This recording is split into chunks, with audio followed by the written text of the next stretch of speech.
Hello, c'est HR, votre chroniqueur. Alors aujourd'hui, je vais vous parler d'un film avec Alain Delon.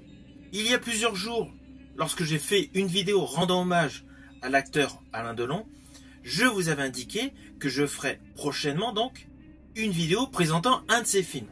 Alors finalement, je présenterai plusieurs films avec Alain Delon. Volontairement, j'ai choisi de vous présenter les films les plus oubliés de sa carrière, afin de vous permettre d'avoir un regard beaucoup plus complet sur l'immense filmographie de l'acteur Alain Delon. Et aujourd'hui, j'ai décidé de vous parler de Diaboliquement Vôtre. Avant d'aller plus loin, n'oubliez pas, si vous n'êtes pas abonné, pensez à le faire. Pensez à la petite cloche pour les notifs. N'oubliez pas que vous pouvez me suivre également sur Facebook, TikTok et Instagram. Mais pour le moment, nous sommes sur YouTube. Let's go!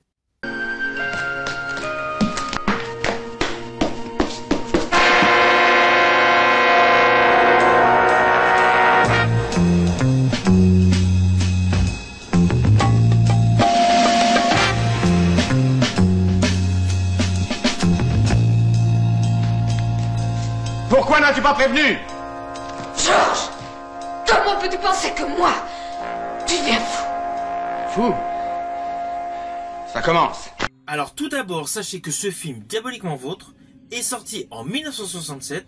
C'est une réalisation de Julien Duvivier. Malheureusement, ce fut la dernière réalisation de Julien Duvivier qui est justement décédé après avoir tourné ce film à la suite d'un accident de voiture. C'est le côté un petit peu sombre autour de ce film. En dehors de cela, sachez que ce n'est pas un film 100% français, c'est une production française, italienne et allemande. Alors ce film appartient au registre du thriller, ce qui est assez rare dans la filmographie d'Alain Delon. Il a tourné beaucoup de polars, mais dans le registre du thriller, il y en a eu peu. Et celui-ci est assez particulier. Mais avant d'aller plus loin, voici l'histoire. Alors naturellement, je vais vous le faire de manière très succincte.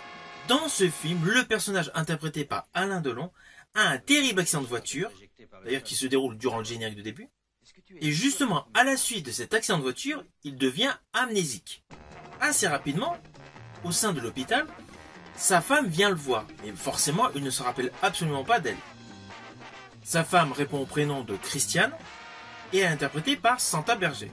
Alors il a beau ne pas s'en rappeler, mais immédiatement il la trouve jolie, et évidemment c'est une belle femme.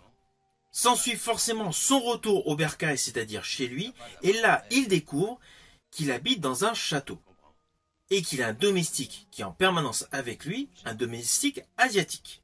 Ah oui, je le fais de manière très succincte parce que je ne vais pas développer plus loin les lignes scénaristiques de ce film.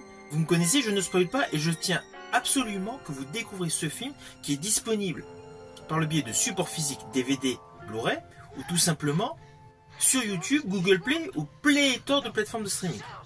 Mais sachez voilà que le point de départ de ce film donc a un côté ambigu. Donc le personnage interprété par Alain Delon est totalement amnésique.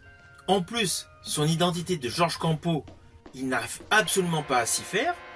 Et au fur et à mesure que les minutes s'égrènent dans le film, il n'a aucun souvenir de sa maison, de son chien qui est assez violent face à lui. Enfin voilà, il ne se rappelle absolument personne. Et aucun souvenir, malgré les traitements, ne semble revenir.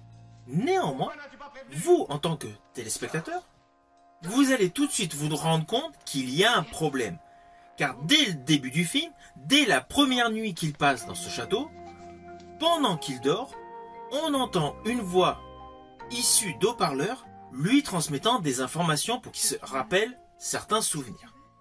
Et c'est là, justement, que le côté anxiogène, que le côté suspense se développe.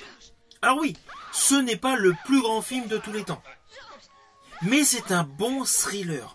C'est un divertissement de qualité. Et je rajouterais que ce film, qui n'a pas forcément un budget de fou, réussit à vous tenir en haleine du début jusqu'à la fin.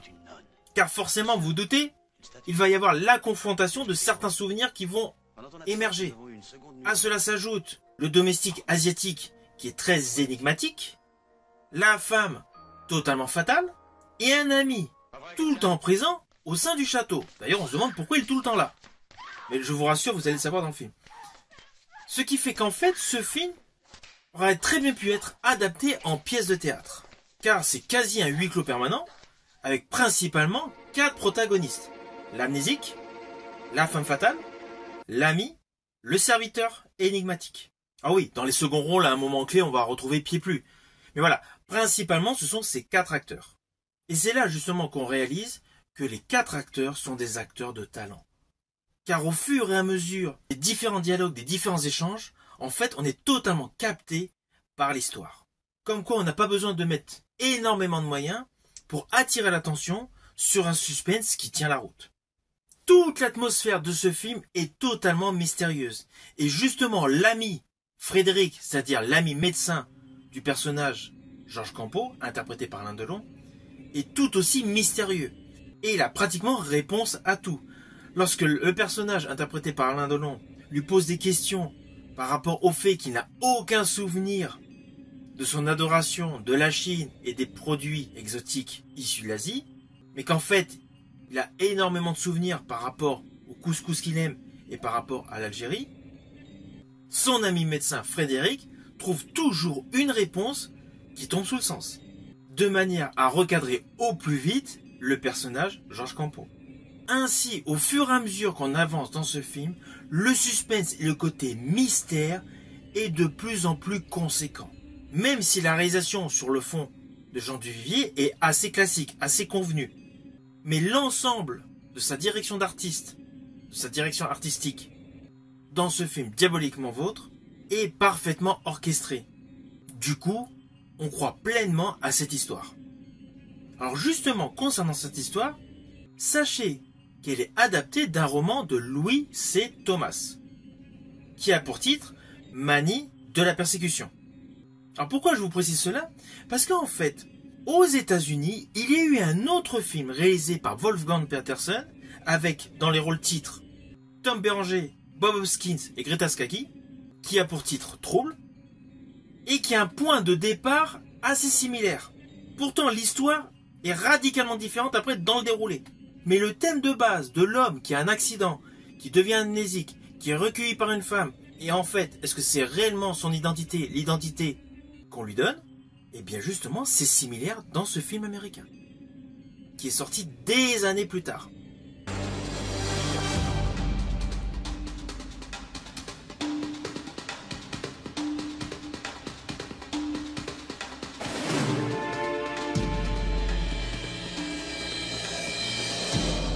Comme quoi, sur un thème de base similaire, on peut avoir de bonnes histoires suspense avec des divergences conséquentes.